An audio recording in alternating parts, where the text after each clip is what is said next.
За помощью в якутский филиал фонда «Защитники Отечества» Марк Белолюбский обратился в 2023 году. Самой острой проблемой для него стало трудоустройство. При этом подходящей специальности у бойца не было. Зато была мечта – открыть свое дело. И вот на одном из мастер-классов фонда координатор Белолюбского Владилена Абрамова заметила, что он весьма способный. Про таких в народе говорят – у него золотые руки. Я предложила ему принять участие в социальном контракте.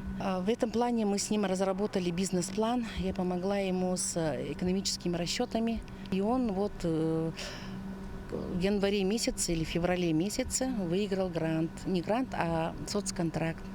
500 000 рублей.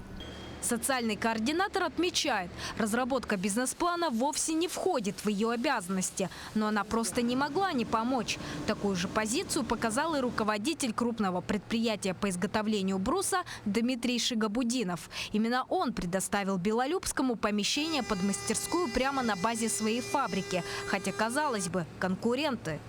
Не все всегда в деньгах измеряется, правильно? То есть человек обратился, он помимо этого работает и у нас на производстве, ведь обратился, говорит, что я бы хотел и своим делом заниматься. У нас производство, как видите, большое, 2500 квадратных метров здания, то есть, соответственно, выделить ему одно помещение под его оборудование не составляло особо труда. К слову, приобрел мужчина автоматический фрезерный станок. С помощью него он без труда может изготавливать искусные элементы декора. При этом, как отмечает Белолюбский, от соседства с крупным предприятием одни плюсы.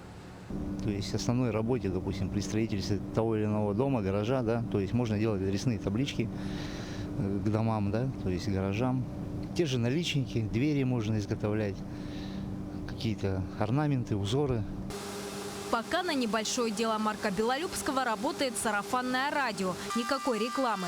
Но даже несмотря на это, у начинающего предприятия уже имеются заказы. Сам Марк вполне уверен в успехе своего бизнеса. Главное, начало положено.